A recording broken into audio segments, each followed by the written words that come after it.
Single dad Janitor was asked to teach karate as a joke. What he did next shocked the whole school.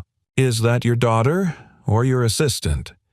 The voice cracked through the dojo like a whip-sharp smug and just loud enough to draw attention. Joe Walker didn't flinch. He stayed crouched under the sink in the back hallway of the Sinclair Martial Arts Academy, wrench in hand soaked to the elbow in cold water. But he heard it. So did Daisy. She was 9, small, still in her school uniform, oversized backpack sliding off one shoulder. She had been watching the class through the glass pane, wide-eyed, clinging to the edge of the frame with the quiet hunger of someone who wanted in but knew better. "Don't block the door," Coach Mason added, not even glancing her way. "Unless you're planning to mop the mats after practice." The other kids chuckled. It was the kind of laugh that cuts sideways, not loud but collective, the kind that tells a child they don't belong. Joe tightened the wrench once more. The pipe hissed, then stilled. He wiped his hands on his faded blue shirt, stood slowly, and looked over.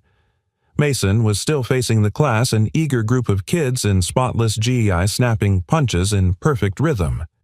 He didn't look at Joe. He didn't need to. His words were arrows aimed over his shoulder. Joe stepped next to Daisy, placing a light hand on her shoulder. "She wasn't blocking the door," he said quietly. Mason finally turned. "Well," he said, smiling too easily, "the viewing area's for parents, Mr. Walker, not plumbers. We try to maintain a certain standard here." Joe held his gaze but said nothing. "You know," Mason added, glancing at his students as if inviting them in on the joke in martial arts, "we teach that discipline begins with presentation. Maybe you should consider wearing a belt sometime, might keep those pants up."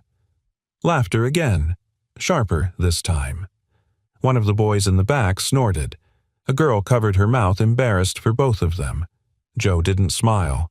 He didn't twitch. Just reached down, took Daisy's backpack, and gently helped her slide it on. "Let's go," he said to her. She nodded quietly. Her eyes never left the mats.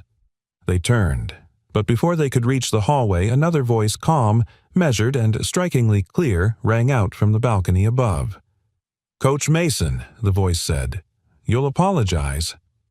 Every head snapped upward. Naomi Sinclair stood at the top of the staircase, her posture as straight as her words. She wore a black blazer-white blouse and no expression at all, just that practiced calm of someone used to being heard. Used to being obeyed.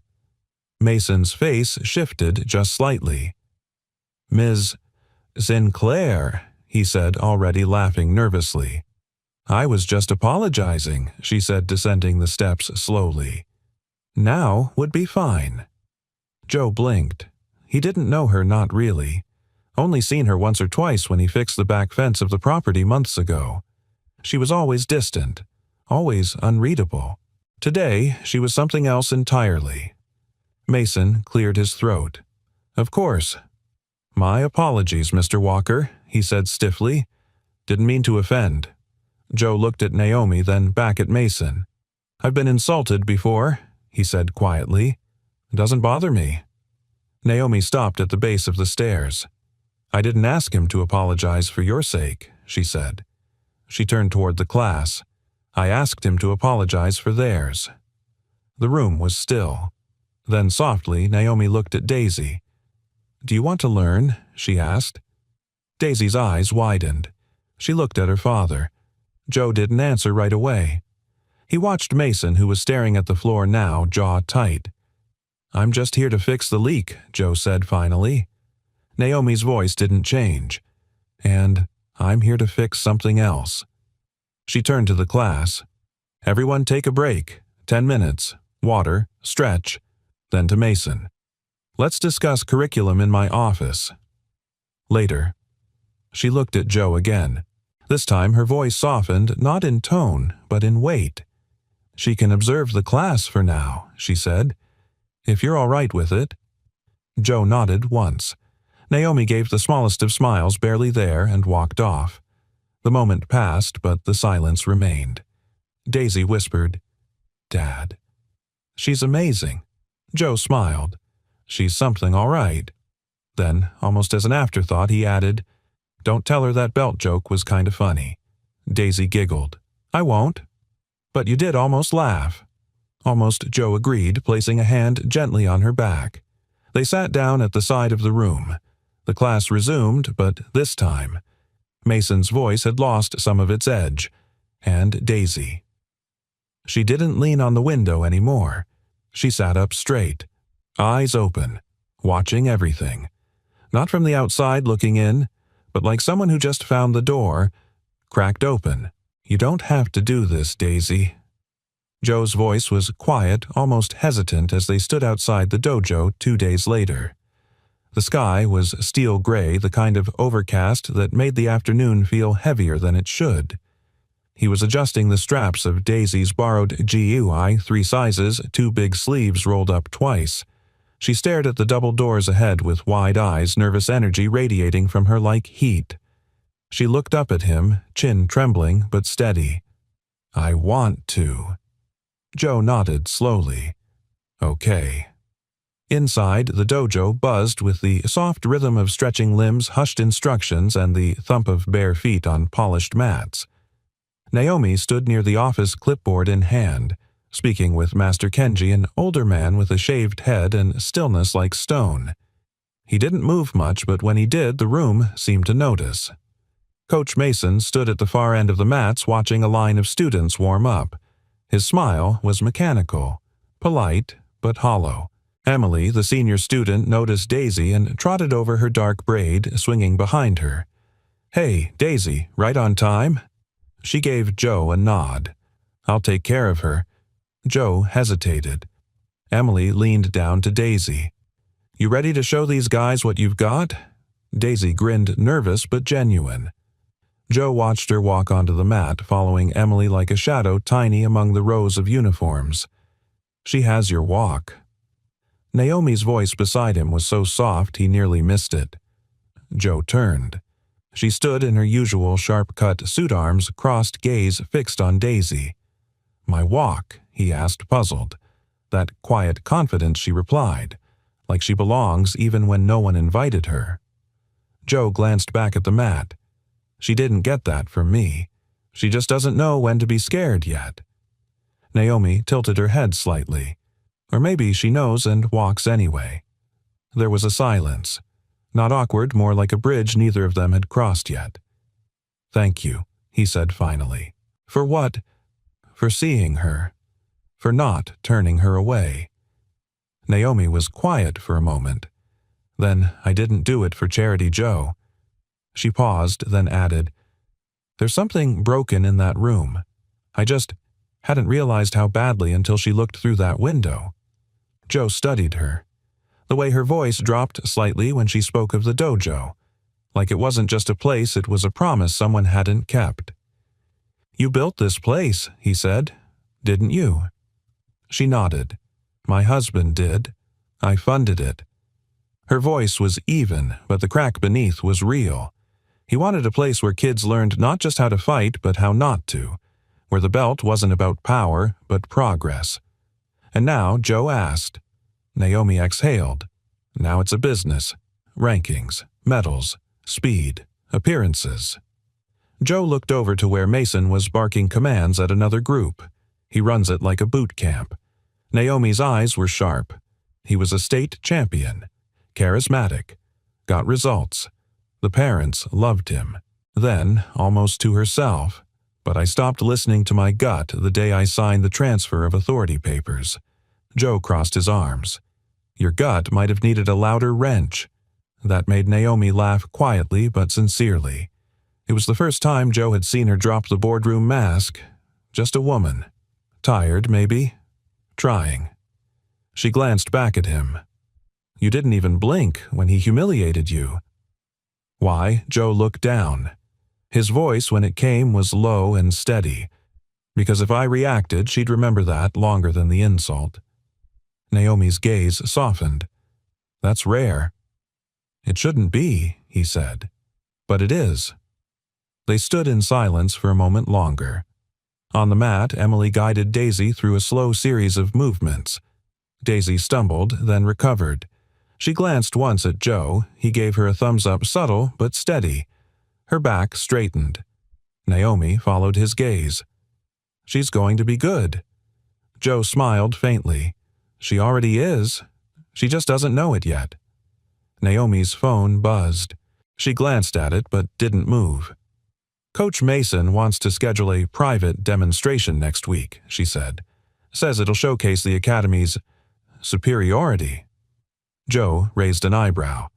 "Sounds like he wants revenge." Naomi didn't answer. She just watched Daisy, her voice distant. Let him talk. For now. Joe studied her. "You have a plan." She looked at him fully then for the first time. "Not yet, but I have something better." "What's that?" Naomi gave him a small knowing smile. "I have questions I'm finally ready to ask." Joe chuckled. "Those tend to be more dangerous than answers." "Exactly," she said, turning to go. Then, pausing, she added over her shoulder, "By the way, I don't think your pants need a belt." Joe grinned. "I'll let Coach Mason know." She disappeared into the hallway. The door clicked shut behind her. Joe looked back at Daisy.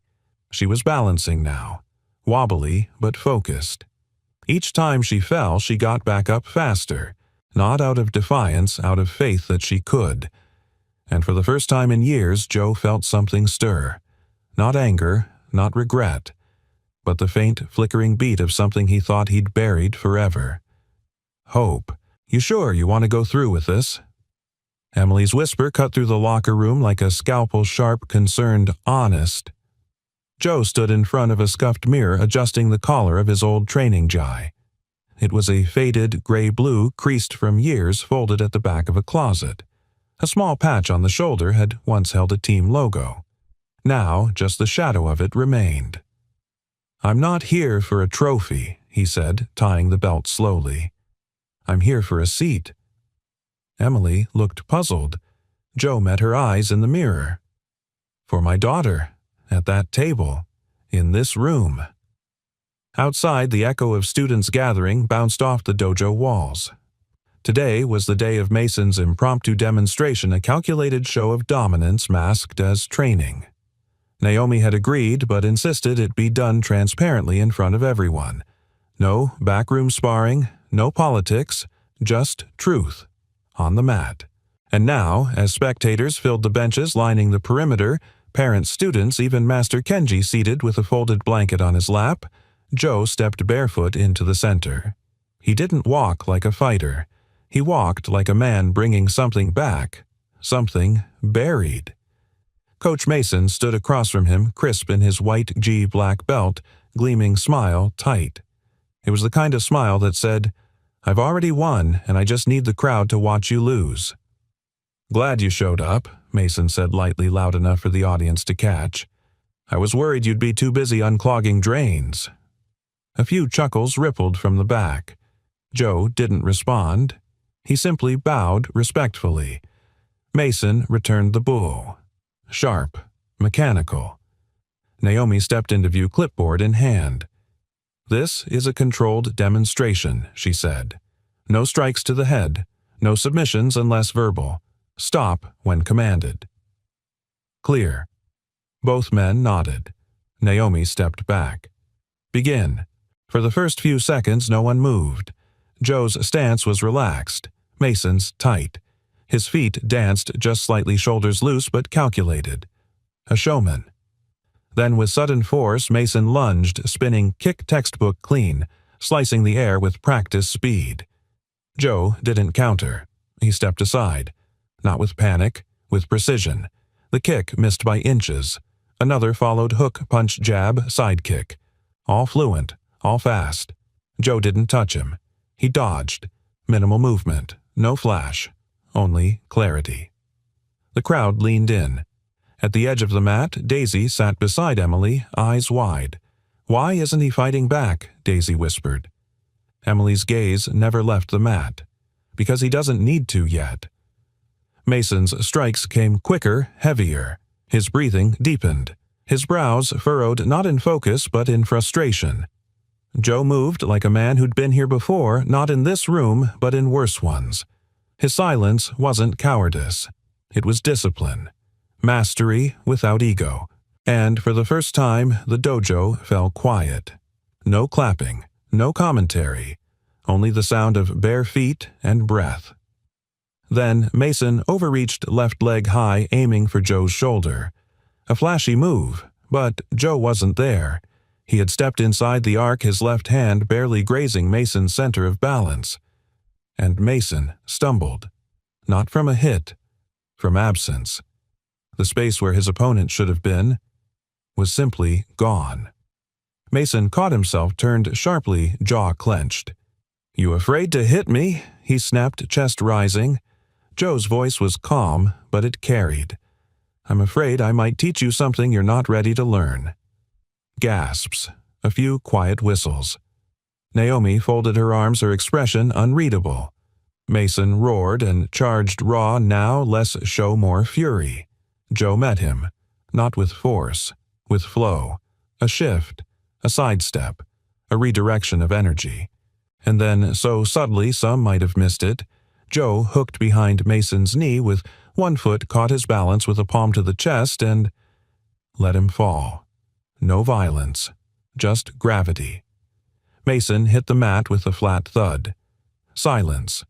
Joe didn't gloat, didn't raise a fist. He stepped back and bowed. Mason lay there for a second longer than necessary. Naomi moved to the center. "This demonstration is concluded." Then she looked at Mason. "Would you like to say anything?"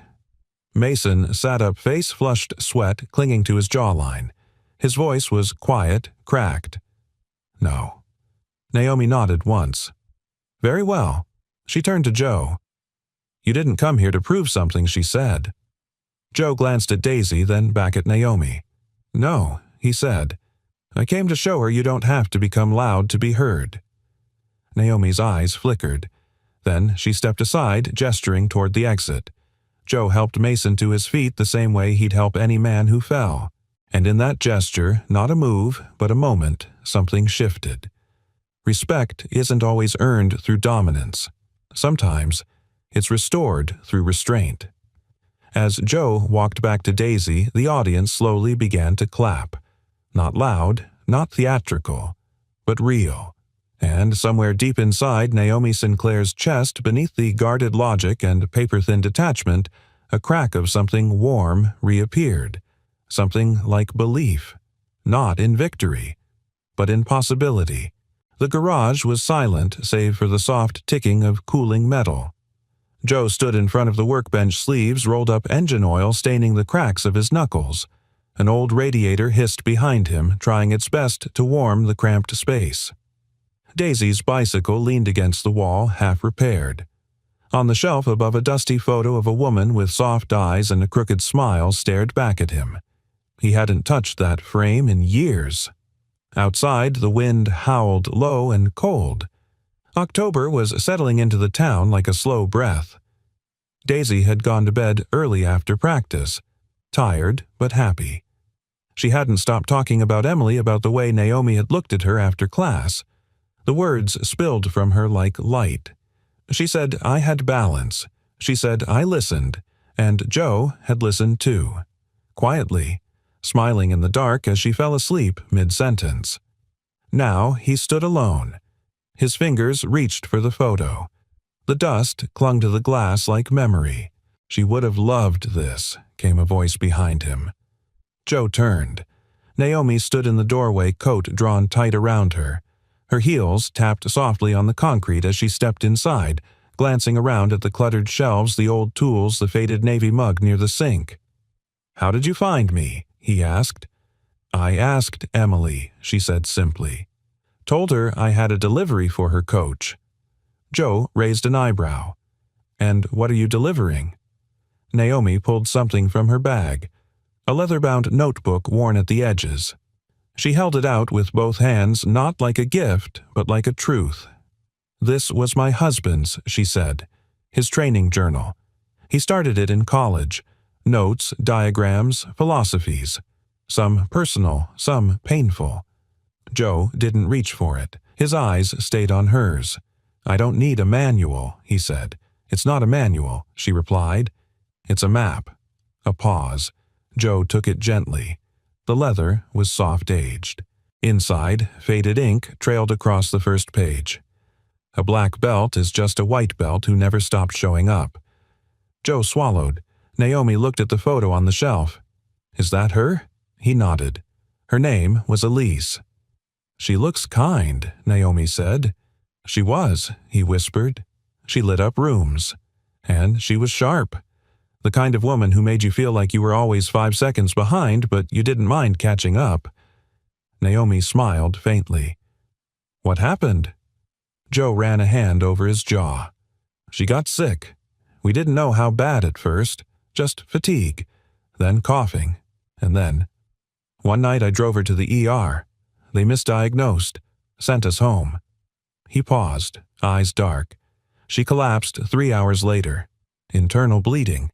By the time we came back, it was too late. Naomi didn't speak. She didn't move.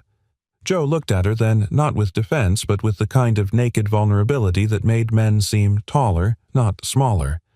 I fought in places most people can't pronounce. I've stopped men from dying with nothing but a pen and adrenaline. But that night, I couldn't even save my wife in a hospital 30 minutes from our house.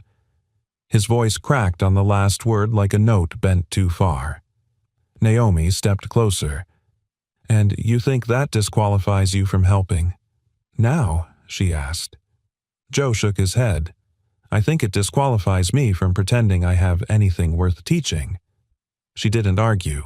Instead, she walked to the corner of the garage, brushing her hand over the workbench like someone reacquainting with an old friend. Then she turned. You know what scares me most? She asked. Joe raised an eyebrow. That I built something my husband would hate. Joe watched her. I thought I was preserving his dream, she continued, but I let the wrong people take it over. I called it leadership. It was avoidance. She looked down. And you think staying out of the ring protects Daisy. But what if showing her your scars is the very thing that gives her strength, silence? Then Joe set the notebook down gently. She deserves better than the broken pieces of me, he said. Naomi met his gaze. Then show her how to build with them. That line lingered in the air, solid, unshakable. Outside, a branch tapped against the window like a quiet knock from the wind. Naomi straightened her coat. I won't stay, she said. I just wanted you to have that journal. Maybe it helps. Maybe it doesn't. But it's not doing any good collecting dust in my drawer. Joe nodded, once voice low. Thank you. As she reached the door, she paused. For what it's worth, she said without turning, I think you've already started teaching again. Even if you don't realize it. She walked out into the night. Joe stood in the silence, the journal still open beside him.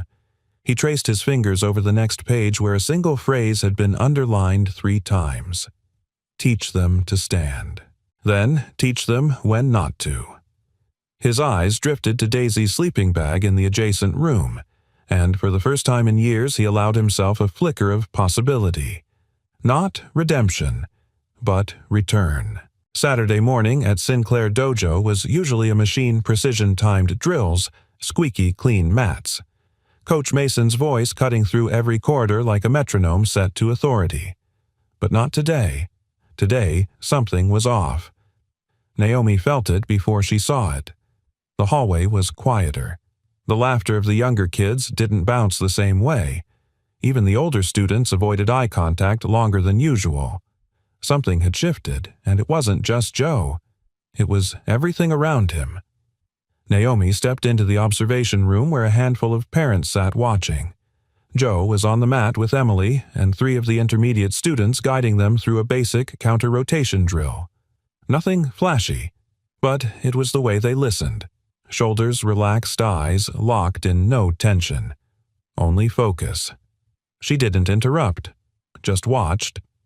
Joe adjusted one student's stance. Try not to push the force back, he said. Absorb it. Let it pass through and turn it into something else. The boy nodded, tried again. Better. Joe gave a small nod of approval. Emily walked over between drills, brushing sweat from her brow. He doesn't teach like Mason. Naomi smiled. What do you mean?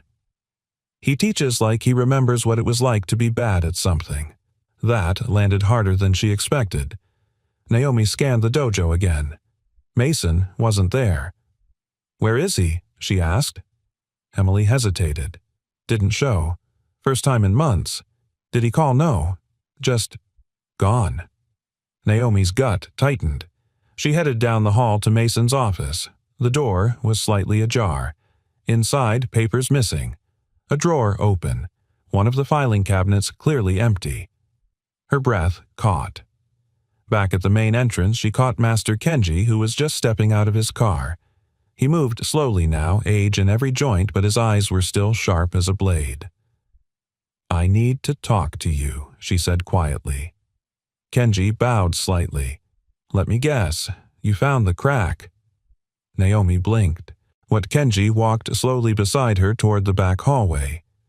I told your husband once a dojo isn't made of wood and belts. It's made of silence, he said. Where there is fear, it echoes. Where there is peace, it holds. Lately, this place has been too loud. Naomi stopped. Did you know Mason was planning to leave? Kenji nodded once. He already left. He just didn't tell you yet. But why? Kenji turned to her with the kind of gaze that stripped away excuse, because he knew the tide had turned. She sat with that for a moment. The hallway buzzed faintly with the thuds of sparring practice behind them. Naomi leaned against the wall, staring at a hairline crack that ran along the drywall, almost invisible. She spoke without looking. I thought I was holding everything together. Kenji gave a small smile. You were. That's why it cracked where you couldn't see. Back in the training room, Joe had just wrapped up the drill. He helped a young girl, maybe 6, tie her belt again, patiently showing her how to loop and cross. Like this, he said, not too tight. You're here to breathe, not battle. The little girl giggled. Naomi watched him, quietly moved. Kenji followed her gaze. He teaches like a man who once forgot how to heal, he said, and remembered through someone else's hands. Naomi's eyes softened. A soft voice pulled them both back. Daisy standing in the doorway with a flyer in hand. Miss Sinclair. Naomi turned. Daisy held up the paper. Coach Joe said I should ask you before signing up. Naomi took it. Local Youth Invitational. Open Sparring Showcase. She looked at Daisy. You want to compete? The girl hesitated. Not to win. Just to not be afraid. Naomi crouched, leveling with her. You know, she said gently, when I was your age, I once stood at the edge of a diving board for 23 minutes. Didn't jump. They had to come get me. Daisy's eyes widened. Really? Naomi nodded solemnly. I cried the whole way down the ladder, but I came back the next day, and the day after that. Did you ever jump? Eventually, Naomi smiled. It wasn't graceful, but it was mine. Daisy smiled back, small but strong. Naomi signed the form. Back inside, Joe caught her glance as Daisy returned to the mat. Naomi raised the signed paper like a silent signal. Joe gave the faintest nod approval, gratitude, and something warmer beneath it. Connection. Later that evening, Naomi stood at the edge of the dojo alone. Lights dimmed, voices gone. She looked around at the space her husband had dreamed of. For years it had been a monument to grief, a mausoleum in disguise. But now it was changing, breathing again. She turned as Joe walked in, gym bag in hand. I heard Mason cleaned out his office, he said. She nodded. No note, no call. Joe shrugged. Sometimes people disappear when they lose the mirror they're used to seeing themselves in. Naomi leaned against the door frame. He hated that you never hit him. Joe raised an eyebrow. That's why I didn't. She smiled. Then quietly, this place doesn't need saving. It needs remembering. I think you're helping me do that. Joe set his bag down. You ever think about starting over? Naomi looked up. With the dojo. With everything he said. The question hung there, not flirtation, not pressure, just a soft possibility.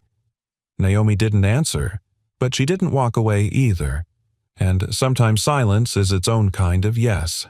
The morning of the youth invitational arrived like the hush before a storm, too quiet, too still. Outside the community gymnasium, rows of parents sipped coffee with jittery hands, while kids in crisp uniforms bounced on their toes or shadowboxed air. Inside, the mats gleamed under stadium lights. Foldable bleachers creaked as they filled. A banner stretched across the back wall. Integrity over victory. Naomi had insisted on it. Joe stood beside Daisy in the warm-up area, crouched down to her level, adjusting her belt with slow, steady fingers. "You don't have to prove anything today," he said softly. Daisy shook her head. "I'm not trying to prove. I just want to remember." Remember what she looked up at him with that fierce, honest little stare he was starting to recognize more and more as Elise's. That I'm not afraid of trying anymore. Joe blinked, stunned for a second. Then he smiled. "That's braver than anything I ever did in uniform." From the stands, Naomi watched them with arms folded. Today, her outfit was softer jeans, a slate gray jacket, no heels. She didn't need armor anymore, not here. Next to her sat Master Kenji, watching with the kind of stillness that had nothing to prove.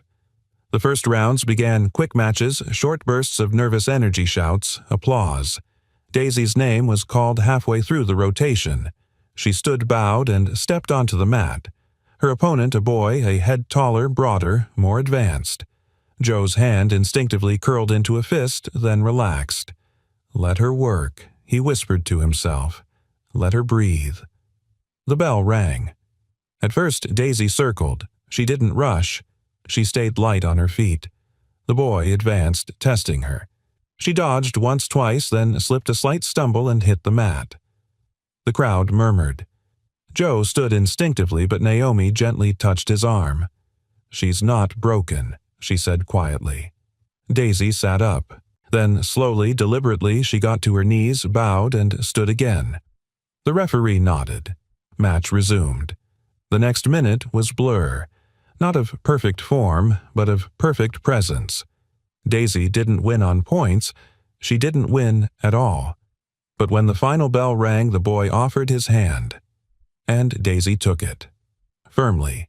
Without looking down, she bowed, turned, walked off the mat, and the room quietly, respectfully applauded. In the warm-up area, Joe knelt and opened his arms. Daisy collapsed into them. "I fell," she whispered. He kissed the top of her head. "Yeah." "And then you stood back up?" She clung to him a moment longer, then pulled back, wiping her nose on her sleeve. "Do you think Mom would have been proud?" Joe smiled, eyes glassy. "She's clapping louder than all of us right now." Across the gym, a volunteer handed Naomi a sealed envelope. She opened it. Read once. Then again. A beat. "Everything okay?" Master Kenji asked. Naomi didn't answer right away. Then Mason filed a formal complaint. Kenji frowned. Against whom me and Joe said we're corrupting the teaching standards, undermining rank hierarchy. Kenji let out a long breath. Cowards always write letters when they lose the room. She looked at him. He also filed with the board. They'll review it next week. Kenji nodded slowly. Then we give them something worth reviewing. She folded the paper, looked across the gym to where Joe and Daisy sat laughing softly. Naomi's voice was almost a whisper. "I'm not losing this place." Kenji smiled. "You're not. You're finally leading it." Later that evening, as the crowd thinned and volunteers rolled up mats, Joe walked over to Naomi in the corner near the supply cart. "You did good today," he said. She raised an eyebrow. "I didn't throw a single punch." "You didn't need to," he replied. "You let a little girl's bravery speak louder than any black belt." Naomi looked at him. "They're going to come after us harder now." Joe leaned against the wall beside her. "Let them." "You're not worried?" He shook his head. I've already lost what mattered most. I'm not afraid of paperwork." Naomi turned to him, searching his face. "Why are you still here, Joe?" He paused. Then, "Because I finally feel like I am." That silence hung between them like a thread, tight, golden, alive. Naomi broke it with a soft laugh. "You know, the first time I met you, I thought you were just another ghost in coveralls." Joe chuckled. "And you were the ice queen with the clipboard." She nodded. "Still got the clipboard." He looked at her, serious now. "Yeah, but the ice melted." She held his gaze. Something flickered. No kiss, no grand gesture. Just two souls stepping 1 inch closer. Outside it began to snow. Just flurries. Just enough to dust the world in white. And from the inside of the gym, it looked like feathers falling from heaven. The conference room smelled like lemon cleaner and apprehension. 3 men and 1 woman sat at the long oak table polished to a mirror's shine with matching notebooks and neutral expressions. The Sinclair Dojo logo hung on a canvas behind them, still lifeless, almost indifferent. Bureaucracy had a way of silencing stories before they could be told. Naomi sat on one side of the table, flanked by Joe and Master Kenji. She wore a deep navy suit, her hair pulled back into a low, no-nonsense bun. There was no room for softness here. Only truth. And truth she'd learned could wear steel when it needed to. A man at the center, Mr. Granger, head of the Regional Martial Arts Accreditation Board, cleared his throat. "We've reviewed the complaint filed by Mr. Mason," he began, fingers steepled. "It alleges improper instructional leadership deviation from standard curriculum and unauthorized restructuring of rank assessments." Naomi's voice was calm. "We're not here to dispute the changes. We're here to explain why they were necessary." Granger leaned back. "Miss Sinclair, your dojo has operated under traditional hierarchy for over 20 years. What gives you the authority to abandon that structure?" Naomi didn't flinch. "The same thing that gave me the authority to uphold it for the last 10 results." Joe shifted slightly in his seat, not out of discomfort, but readiness. He was dressed plainly, but he sat tall, like a man who'd spent a lifetime learning how to speak without raising his voice. Granger turned to him. "Mr. Walker, you were brought in without formal accreditation. You've been leading classes, evaluating students, even performing belt assessments. Isn't that irregular?" Joe nodded once. "Yes, sir." "It is." There was a pause, as if the board had expected more. Joe continued, measured. "But I don't think kids care about what's on paper. They care if you show up, if you see them, if you make them better, not just at kicking or punching, but at standing up when it's easier to stay down." A younger board member, Ms. Lee, interjected. "But without regulation, how do we ensure consistency? How do we know you're not diluting the integrity of the art?" Joe looked directly at her. "I spent 12 years in the Navy. I've trained in more countries than I can pronounce. I've seen martial arts taught under mosquito nets on frozen dirt in silence with nothing but breath and bruises. And every single one of those places had more integrity than a dozen spotless gyms where kids were told they didn't belong because their shoes weren't new. That landed hard." Naomi leaned in. "This isn't about rebellion. It's about return. We're not breaking tradition. We're reminding people why it mattered in the first place." Granger tapped his pen. "And the student showcases, the open invitations. That's not how this region operates." Kenji finally spoke, his voice slow, worn, but steady. "Then maybe it's time the region caught up." The room fell still, and then footsteps outside. A soft knock. Granger frowned. "We're in the middle." Of the door opened. Daisy stepped inside, hands trembling slightly as she clutched something, a printed photo. I know I'm not supposed to be here," she said, voice shaking, "but I wanted to say something." Naomi stood, heart leaping. Daisy Joe gently touched her arm. "Let her." Daisy turned to the board, holding up the photo. It was her 6 months ago. curled on a bench outside the dojo backpack, half-off eyes red. This was me before she said. Then she pulled out a second photo. And this is me now. It was from the invitational, her mid-bow cheeks flushed with pride. I didn't win, but I didn't hide. That's what Coach Joe taught me. That even if I'm small or scared or slow, I still get to take up space. I still get to be seen. She looked straight at the panel. Isn't that what martial arts is for silence? The kind that humbles grown men. Naomi walked forward, gently placed a hand on Daisy's shoulder and guided her back toward the door. As they left, Granger sat quietly folding his hands. "We'll deliberate," he said at last. "You'll receive our decision by Monday." Naomi nodded. "Thank you." But as she and Joe stepped into the sunlight outside, her voice trembled slightly. "I don't know if that was enough." Joe looked down at her. "You showed them the heart of the place. If they don't see it now, they never will." She paused. "And if they revoke our certification?" He shrugged. "Then we build something bigger." Naomi glanced at him, half smiling. "You really think we could?" Joe looked back at the building, sterile tall, forgetting its own heartbeat. "I think we already are." Across the street, Daisy waved from a bench. Her little white belt flapped in the wind like a flag, simple, unadorned, but standing. It happened on a Wednesday. No warning, just a cold email from the Regional Martial Arts Board with the subject line, "Accreditation revoked. Effective immediately." By noon, the dojo's access cards had been deactivated. The mats were rolled up by order of the state. The regional seal stripped from the back wall. Naomi's name removed from the list of licensed instructors. Legal had stepped in. The locks were changed. The server for student progress and registration was suspended. No appeal. No explanation beyond vague non-compliance.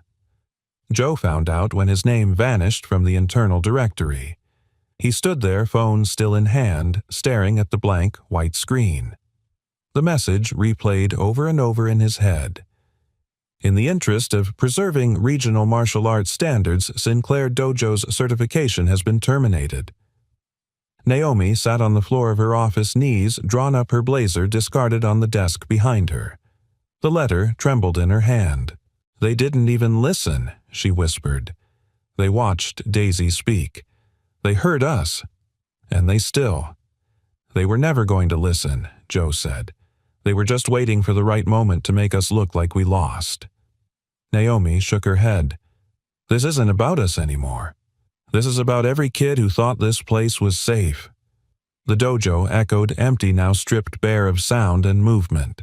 The light had changed to colder somehow, like the building knew it had been betrayed. Joe picked up a stray white belt left on the bench and turned it over in his hands. "Funny," he said quietly. "This little thing used to scare me more than any battlefield." Naomi looked up. "Why?" "Because out there," Joe said, nodding to the world beyond the glass doors, "I knew what I was fighting. Here, I had to face myself." They sat in silence for a long time. Then Naomi stood slowly, her face hardening, not with bitterness but with resolve. "I'm not letting them erase us." Joe raised an eyebrow. "I'm serious," she said. "They can take the license, the registry, the title, but they can't take the truth, and they can't take the kids." He watched her. The fire in her now was different than before, less corporate polish, more raw flame, less Sinclair the CEO, more Naomi the woman who had once stood in front of her husband's casket and swore she'd carry on something bigger than grief. "What are you thinking?" he asked. She walked to the front of the dojo and unlocked the side door, the one that opened directly into the old maintenance wing of the building where unused storage rooms had been collecting dust for years. "We make space," she said. "Not a dojo. Not yet." A start. Joe followed her down the narrow hallway. She pushed open a door. Inside, cracked tile exposed wires, cobwebs in the corner. "Perfect." "Let them shut us down on paper," Naomi said. "We'll build a home with our hands." Joe grinned. You do know we don't have insurance on unauthorized squat training, right? She turned to him. Then we call it something else. Not a dojo. Not a program. What then? She paused. A circle. He blinked. A what? Naomi walked into the center of the room and knelt, drawing a line across the dust with her finger. Circles are old, she said. No corners, no ranks, just people who show up again and again until the fear runs out of breath. Joe looked down at her. You realize this is probably illegal. She smirked. You fought in Afghanistan. I think we can survive a few code violations. That night, Joe returned home late. Daisy was already in bed, but the light in her room was still on. He peeked in. She was reading, or pretending to her eyes were tired. You okay, kiddo? She looked up. Did they close it? Joe nodded. Yeah. Daisy swallowed. So, we don't have a dojo anymore. Joe walked in and sat at the edge of her bed. We don't have a building, he said. But that's not what a dojo is. She frowned. Then what is it? He leaned in, tapped a finger to her chest. It's here. It's wherever people come together to learn how to stand taller, how to listen better, how to fight without hurting. That doesn't disappear just because someone shuts off the lights. Daisy was quiet for a while. Then she whispered, I don't want it to be over. Joe wrapped an arm around her. It's not over, he said. It's just changing shape. Later that week, they met in the old storage room Naomi, Joe, Kenji, and 6 students who didn't care about certifications or seals. No mats, no sound system, no belts, just breath, just presence. Naomi stood in the center. We're not here to earn rank, she said. We're here to reclaim rhythm, to remember why we move and why we still matter. Then she nodded to Joe. He stepped forward, hands open, voice steady. Bow not to me, he said.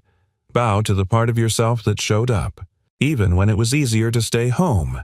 They all bowed, and just like that, a new dojo was born. Not on paper, but in purpose. The call came at 6:12 a.m.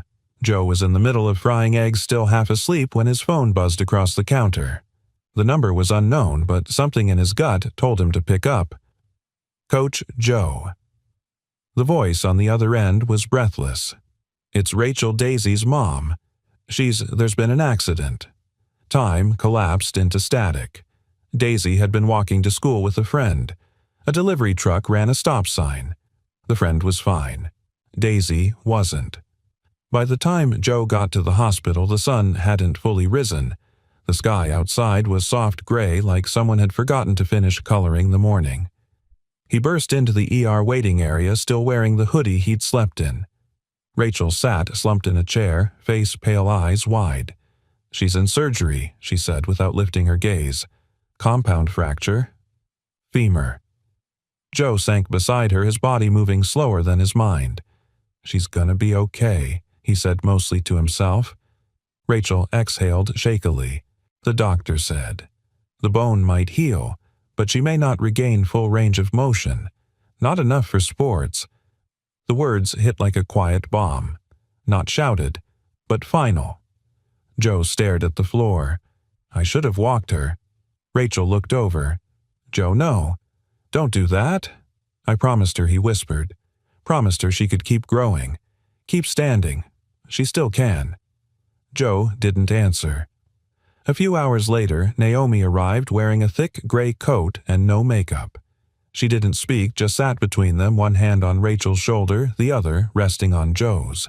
Sometimes the best leaders say nothing at all. When the surgeon finally emerged, Joe stood before he even registered it. She's stable, the doctor said. But the recovery will be long. Months of physical therapy. She'll need support. A community. Naomi's voice was soft but steady. She has one. It was a week before Daisy opened her eyes. The first thing she saw was the faded poster Joe had tacked on the hospital wall, a photo of the dojo's old mat, the one with the chalk outline still faintly visible where Mason used to mark foot placements. Her voice came out thin. Coach Joe leaned forward, gripping her hand. "Right here, kiddo." She blinked. "Did I fall wrong?" He let out a shaky laugh. "No. The world just threw a bad punch." She was quiet for a beat. "Will I still be able to kick?" Joe swallowed. "Not for a while. But someday." He didn't lie. "I don't know." She stared at the ceiling. Then I guess it's time to learn something new." Joe blinked. "Like what?" Daisy smiled faintly. "Balance." A few nights later, Naomi stood in Joe's small kitchen helping him stir instant ramen while Daisy slept in the adjacent room. "She's tougher than both of us," Naomi said. Joe nodded. "She doesn't know how to quit." Naomi leaned against the counter watching him. "Neither do you." He paused, spoon hovering over the pot. "I'm not the man I used to be." "That's not what makes you powerful," Naomi said. "It's that you kept showing up after he was gone, after she got sick, after they shut us down. You kept showing up anyway." Joe looked down, voice low. "Sometimes I feel like I'm held together with duct tape and borrowed time." Naomi stepped closer. "That's how most heroes start." They stood in silence, inches apart. The steam from the pot rose between them like breath. Naomi reached up and gently touched his chest. "You know, for someone who doesn't wear a uniform anymore, you still carry command." Joe looked at her. "And for someone who stopped believing in happy endings." Naomi raised an eyebrow. "You're starting to look like one." That weekend the circle met again. They didn't advertise, didn't post flyers. Word simply spread. More kids, more parents, people who'd heard, people who didn't care about belts or badges, people who needed healing. Naomi opened the session. "This isn't about competition," she said. "This is about coming back to life." Joe taught the warm-up. Simple movements, gentle breathing, controlled steps. Then at the end, he walked to the center. "I want to share something," he said. The room stilled. "I used to believe strength was measured by how much weight you could carry, but lately, I've learned it's measured by what you're willing to let go of. Pride, guilt, fear." He looked over to where Daisy sat in her wheelchair watching, eyes alert. She's not less because she can't stand. She's more because she still wants to. Daisy gave him a thumbs up. The group smiled. The moment lingered soft and sacred. Naomi closed her eyes, letting the warmth of it settle into her. She whispered almost to herself, "This is what my husband dreamed of. Not a business, not a brand, but a place where broken things could begin again." Joe heard her, and somewhere in that quiet they both knew this wasn't the end of something. It was the rebirth. Snow fell in slow spirals outside the windows, thin, soft, silent. Inside the borrowed community room behind the old post office folding chairs circled a makeshift mat. The circle had outgrown its storage closet roots. There was no budget, no heating, but it was full. Kids stretched. Parents set up thermoses. Someone had brought candles, battery-operated, flickering like small determined spirits. And in the center of it all sat Daisy. Her wheelchair was now part of the circle, not outside it. She wore a fresh G, a gift from Kenji with her name stitched carefully above the heart. Joe stood at her side holding something in both hands, a belt, not black, not white, but deep slate gray. A color that held both ends of the spectrum, the color of rain before bloom, the color of strength before light. This, he said to the group, is not part of any sanctioned ranking system. He looked at Daisy. But today, we make our own. The room quieted. Joe turned to Daisy and knelt so their eyes were level. "You've taught us more in the past few months than some people learn in a lifetime, about standing when you can't, about leading without shouting, about not needing legs to carry weight." Daisy blinked back tears. "This belt," Joe continued, "isn't for technique. It's for truth. You don't have to wear it if you don't want to." Daisy's voice was small but steady. "I do." He tied it gently around her waist. It rested there like a vow. Naomi watched from the corner, arms folded. Her heart beat with something old and new at once, pride longing completion. She stepped forward, clearing her throat. "I have something too," she said. From her coat pocket she pulled a small wooden box and opened it. Inside sat a polished pin circular engraved with a phoenix rising from a belt knot. "This was designed by my husband before he passed," she said. "He never got to award it to anyone." She walked over to Joe. "But I think he would have chosen you." Joe blinked. Naomi fastened the pin to his sleeve. "This isn't a title," she said. "It's a thank you. For carrying what couldn't be carried. For showing up again and again, even when the room went dark." He looked at her, eyes wide.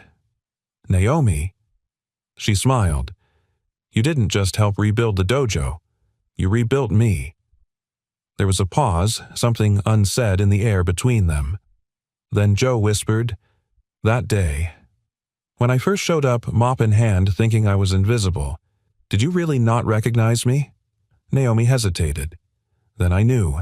After 10 minutes, I knew. Why didn't you say anything?" She looked down, voice tight. "Because I was scared I'd hope again." Joe reached out gently, lifting her chin. "And now," Naomi swallowed. "Now, I hope every day." Someone coughed. The moment broke but didn't disappear. It lingered in the warmth that filled the room like breath in winter. Kenji stepped forward. "I believe he said it's time for our final ceremony."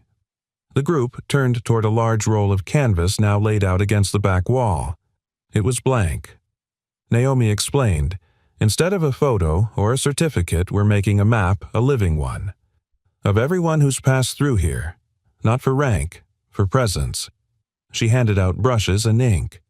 One by one, kids and parents stepped up and marked the canvas handprints' names, words of courage. When it was Joe's turn, he didn't hesitate. He dipped his palm in the paint and pressed it firmly to the corner. Then below it he wrote, "Strength is choosing to stay." When Daisy rolled up next, she grinned. "I want to sign with my foot." The room chuckled and Kenji helped her. She pressed her cast gently onto the cloth, leaving a wobbly gray imprint. Above it, she wrote, "Still kicking." Naomi's turn came last. She didn't leave a handprint. Instead, she pulled from her pocket a small photo weathered, folded many times. It showed her late husband in his GI, laughing his arm around a younger Naomi in street clothes, mid-laugh, their eyes closed in the joy of a moment captured too soon. She pinned it to the top of the canvas. No caption, just legacy. Later that night, as the room emptied and chairs were folded, Joe stood outside with Naomi, their breath clouding in the cold. "Do you think they'll ever give us back our certification?" he asked. Naomi looked at him. "We built something better than permission." He nodded. "Still, it doesn't hurt to be official." She smirked. "Maybe someday." They stood in silence for a moment, watching snow begin to fall again, soft, swirling, endless. Naomi turned to him. "You know, if this were a movie, this is where we'd kiss." Joe smiled. "We're not in a movie." "No," she said. "We're in something better." Then she stepped forward, rested her head against his chest. And they stood there, not kissing, not pretending, just breathing. Whole. Alive. Together. 1 year later, the snow returned. But this time, it didn't feel like something to brace against. It felt like a memory coming home. The building at the corner of Maple and 6th had once been a faded hardware store. Now it bore a new sign, the Circle Community. Courage. Connection. Inside, laughter echoed through freshly painted walls. A small library nook stood in one corner filled with books on resilience, mindfulness, and martial arts philosophy. Above it hung framed sketches, gifts from Daisy, now 11, and full of fire. Joe stood at the back of the main hall, quietly adjusting the straps of a new student's gloves. The kid's name was Marcus, 10 years old, quiet but fierce when his eyes locked onto a goal. Coach Marcus whispered, "You think I could be a black belt someday?" Joe smiled. "That depends." "On what?" "On whether you're willing to fail more times than most people are willing to try." Marcus nodded like he understood more than his age suggested. He bowed. Joe bowed back. Across the room, Naomi oversaw a group of parents helping their kids stretch. She wore a soft gray sweater, a lanyard around her neck with a pin the phoenix Joe once wore. Now it was hers. Her eyes met Joe's across the room. He winked. She shook her head, half amused, half smitten. In the corner sat Kenji, sipping tea and watching it all unfold with the quiet pride of a gardener in bloom. Daisy rolled into the center of the mat. Her braces had been replaced by lightweight exo-supports still visible beneath her pants, but now just a part of her. Not a cage, a scaffold. Joe clapped his hands. "Everyone, gather up." The students formed a semicircle. Naomi stepped forward beside him holding a small box. Joe addressed the group. "Today marks the 1-year anniversary of our first circle meeting."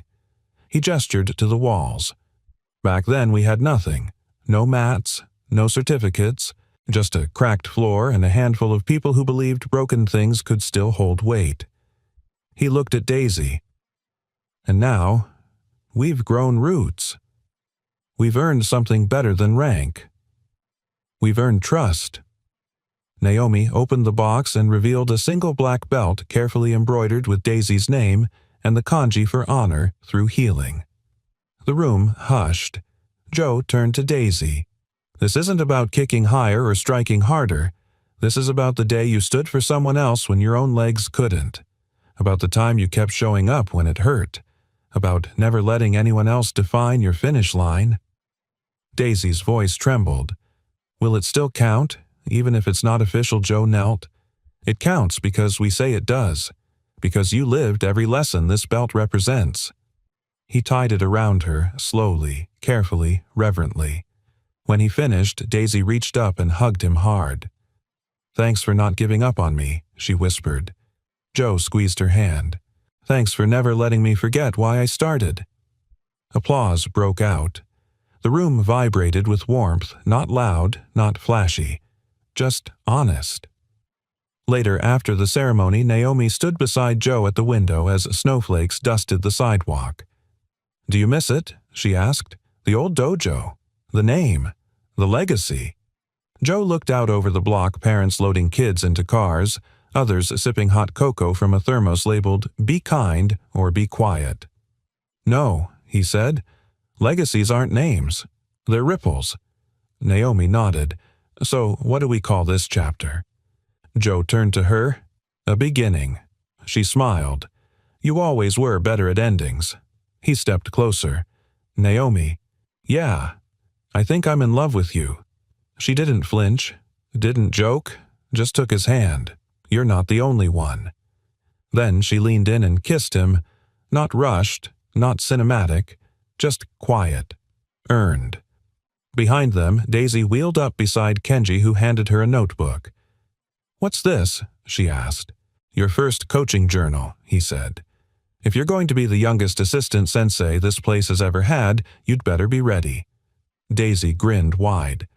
"I've already got lesson 1. "Oh, yeah." She opened to the first page. In big block letters it read, "The belt doesn't make you unbreakable. It proves you already were." Kenji chuckled. "You'll do just fine, kid." As the lights dimmed and people headed home, the circle stayed open just a little longer. For the stragglers. For the kids who needed one more minute of safety. For the parents who hadn't yet found the words. And for a world that, despite its broken places, still found ways to bow, rise, and begin again. If this story touched your heart, I'd love to know, where in the world are you watching from? Drop a comment and tell us where you're listening and what part of the story stayed with you the most. Every story we share is a reminder that strength isn't in perfection, it's in perseverance. And sometimes the most broken things become the most beautiful. Once someone believes they're still worth mending. Let's keep this circle going. If you found meaning here, please consider subscribing to the channel for more inspiring stories like this crafted with heart for people who still believe in goodness, resilience, and second chances. And from the bottom of my heart, thank you for spending your time with this story. You being here means more than you know. Until next time, stay kind, stay brave, and never stop showing up.